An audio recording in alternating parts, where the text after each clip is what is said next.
નમસ્કાર મિત્રો, વાર્ષિક પરીક્ષા શરૂ થઈ રહી છે મિત્રો, અને આપને આ પેપર છે ખૂબ જ ઉપયોગી થવાનું છે. તારીખ છે 9/4/2025, ધોરણ છે 3, દ્વિતીય સત્રાંત પરીક્ષા 2024-25નું, અને વિષય છે આસપાસ એટલે પર્યાવરણ. સમય 2 કલાકનો છે, કુલ ગુણ 40 છે. તો સંપૂર્ણ પેપર સોલ્યુશન આ વિદ્યાર્થી મિત્રો જોઈએ.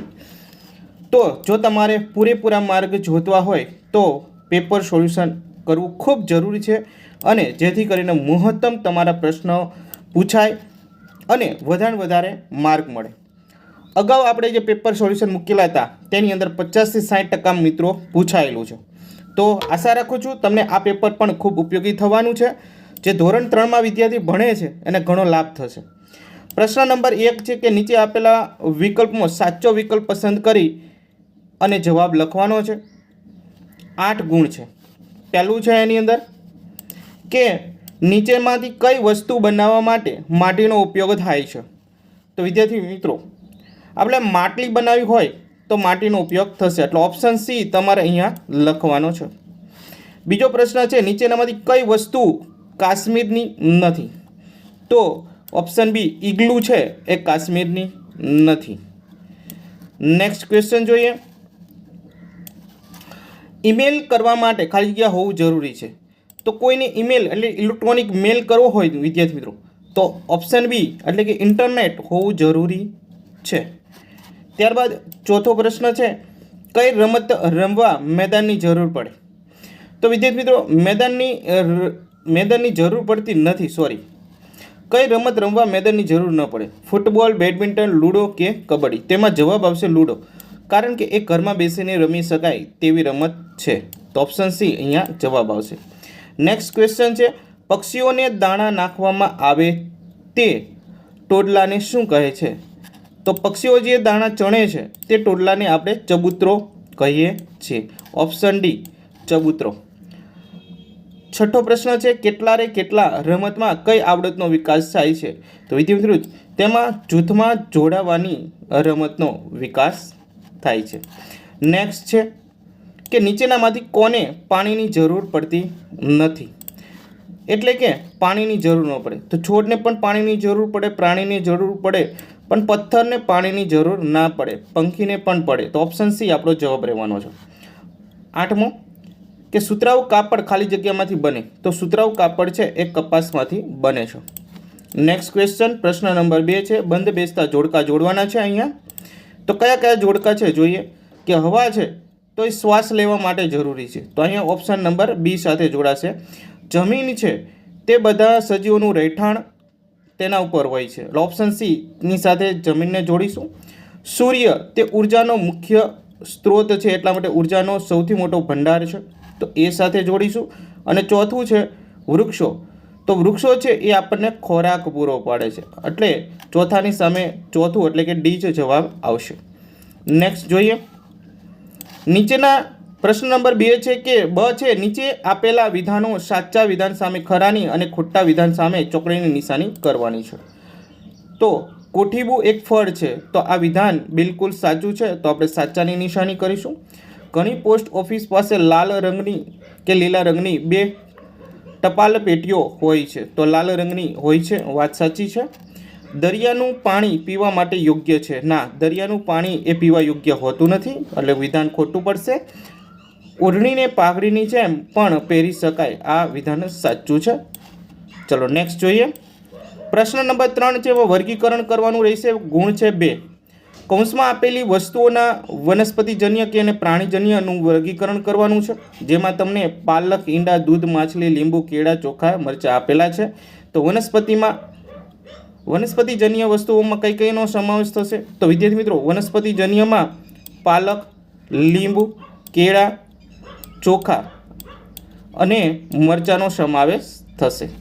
જ્યારે પ્રાણીજન્ય વસ્તુમાં ઈંડા, માછલી અને દૂધનો સમાવેશ થશે. નેક્સ્ટ જોઈએ મિત્રો. તફાવત છે કે ઘરમાં રમાતી રમત અને બહાર રમાતી મેદાનમાં રમાતી.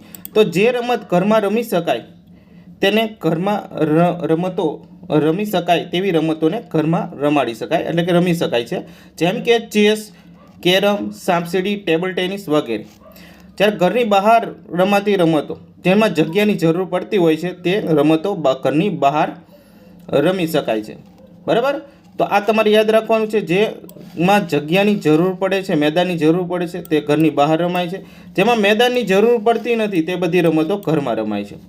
તો ઘરની બહાર રમાતી ફૂટબોલ છે, ક્રિકેટ છે, કબડ્ડી છે, લંગડી દા છે, બરાબર, પકડદા છે વગેરે રમતો છે એ મેદાનની જરૂર પડતી હોય છે. નેક્સ્ટ જોઈએ, ક પ્રશ્ન છે, પ્રશ્ન નંબર 3 નો ક, કે માગ્યા મુજબ લખવાનું છે. 2 ગુણ છે.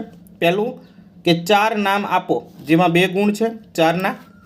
તો પહેલું છે કોઈ પણ સાધન વગર રમાતી રમત, એટલે કે એમાં સાધનની જરૂર પડે નહીં. જેમ કે સંતાકુકડી રમવામાં સાધનની જરૂર ના પડે, કબડ્ડી રમવામાં પણ સાધનની જરૂર ન પડે, કેટલા રમવું હોય જૂથ સાથેની એમાં પણ સાધનની જરૂર ન પડે, અને દોડ પકડ રમવું હોય તો પણ સાધનની જરૂર પડતી નથી. તો આવી કોઈ પણ તમે રમત લખી શકો. મને ઓળખો, તેમાં મારા ઘરને રાફડો કહે છે. તો સાપ છે એના ઘરને રાફડો કહે છે. હું ઝડપથી દોડી શકતું પ્રાણી છું, લોકો મારા પર સવારી કરે છે. તો ઘોડો જવાબ આવશે.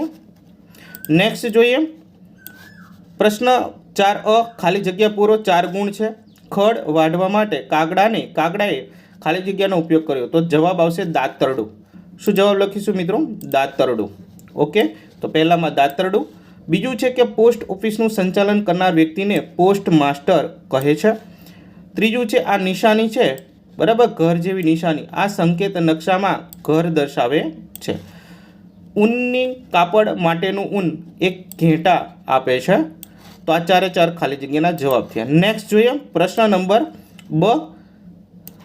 1-2 વાક્યમાં પ્રશ્નનો જવાબ લખવાનો છે કે રસોઈ માટે વપરાતા મસાલા જણાવો. તો તેમાં ઘરમાં જે મસાલા વપરાય છે તે વિદ્યાર્થી મિત્રો તમારે લખવાના છે, જેમ કે મરચું, હળદર, ધાણા, જીરું, અજમો, રાઈ, લવિંગ, તજ વગેરે વગેરે. બીજા પણ તમને યાદ હોય એ બધા લખી શકો. ત્યારબાદ બીજું છે દડાથી રમી શકાય તેવી 4 રમતો લખવાની છે, જેમ કે ક્રિકેટ રમવામાં દડાની જરૂર પડે, હોકી રમવા માટે છે એ પણ દડાની જરૂર પડશે, ફૂટબોલ છે એ પણ દડાની જરૂર પડે, અને વોલીબોલ છે એ પણ દડાની રમવા માટે જરૂર પડશે. ત્રીજો પ્રશ્ન છે પક્ષીઓને શું ખવડાવી શકાય. તો પક્ષીઓ શું ખાય છે સામાન્ય રીતે તમને બધાને ખબર છે. તમે એને દાણા નાખી શકો કોઈ પણ, જેમ કે ઘઉં છે, દાણા છે, બરાબર, ચોખા છે, બાજરી છે, અને બીજા અન્ય તમને જે યાદ હોય એ પણ નાખી શકો છો, એટલે કે લખી શકો છો અહીંયા. ઓકે, ચાલો, પ્રશ્ન 4 છે સંગ્રહ કરેલા પાણીનો ઉપયોગ શા માટે કરવામાં આવે છે. તો વિદ્યાર્થી મિત્રો આપણે પાણીનો સંગ્રહ શા માટે કરીએ છીએ? તો કે રસોઈ બનાવવા માટે, બીજું કપડાં ધોવા માટે, વાસણ ધોવા માટે, નાહવા માટે, પાણી પીવા માટે. તો આ બધા જ એટલે કે ઘરકામ માટે અને સાફ સફાઈ માટે, બરાબર, પણ તમે ઘરમાં પાણીનો ઉપયોગ કરો છો, જેમ કે પોતા કરવા માટે વગેરે, ધોવા માટે. ચાલો, પ્રશ્ન નંબર 5 છે નીચેના પ્રશ્નોના જવાબ લખો. ગમે તે 4 છે, દરેકના 2 ગુણ છે, કુલ ગુણ 8 છે. કે માધવના ગામમાં લોકો પીવાનું પાણી ક્યાંથી ભરી લાવે છે. તો જવાબ લખીશું કે માધવના ગામમાં લોકો પીવાનું પાણી દૂરના તળાવમાંથી ભરી લાવે છે. ત્યારબાદનો પ્રશ્ન છે બીજો, કે નકશામાં નિશાનીઓ શા માટે ઉપયોગમાં લેવાય છે. તો જવાબ લખીશું નકશામાં જે તે સંબંધિત સ્થળો ઘણી બધી વિગતોના નાના માપમાં દર્શાવવાની હોય છે. જો વિગતો એ જ સ્વરૂપમાં દર્શાવવામાં તો નકશામાં ગીચતા વધે છે અને વસ્તુનું વાંચન ખૂબ અઘરું બની જાય છે. જ્યારે નિશાનીની મદદથી ઓછી જગ્યામાં વધુ વિગતો દર્શાવી અને નકશાને સમજી શકાય છે. ઓકે, ચાલો, એના પછી દિશાઓ કેટલી છે અને કઈ કઈ. તો વિદ્યાર્થી મિત્રો દિશાઓ 4 છે, ઉત્તર, દક્ષિણ, પૂર્વ અને પશ્ચિમ. પ્રશ્ન નંબર 4 છે કે પશુઓનું જતન કેવી રીતે કરવું જોઈએ. તો વિદ્યાર્થી મિત્રો જવાબ આવી રીતના લખીશું કે પશુઓનું જતન કરવા આ મુજબ કરવું જોઈએ. જેમ કે પહેલું કે સમયસર ખોરાક પાણી આપવા જોઈએ, નિયમિત નવડાવીને સાફ કરવા, રહેવા માટે જગ્યા સાફ રાખવી અને હવા ઉજાસવાળી રાખવી અને જંતુ રહિત રાખવી જોઈએ. માંદા પડે તો પશુઓને તેને ડૉક્ટર બોલાવી તેની સારવાર કરાવવી જોઈએ. તેમજ છે વધુ પડતું તેની પાસે કામ ન લેવું જોઈએ. ચાલો, એના પછી છેલ્લો અને લાસ્ટ પ્રશ્ન છે આપણે કે કઈ કઈ રમત રમવા માટે 2થી વધારે ખેલાડીઓની જરૂર પડે છે આવી કોઈ પણ 4 રમતો લખો.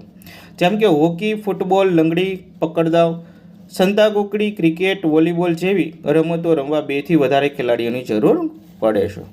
તો વિદ્યાર્થી મિત્રો, આ થયું આપણે પેપર સોલ્યુશન. જો તમને પેપર સોલ્યુશન ગમ્યું હોય તો વિડીયોને લાઇક કરો, તમારા મિત્રોને શેર કરો. આ પેપર સોલ્યુશન આવનારી પરીક્ષામાં ખૂબ ખૂબ ઉપયોગી થવાનું છે.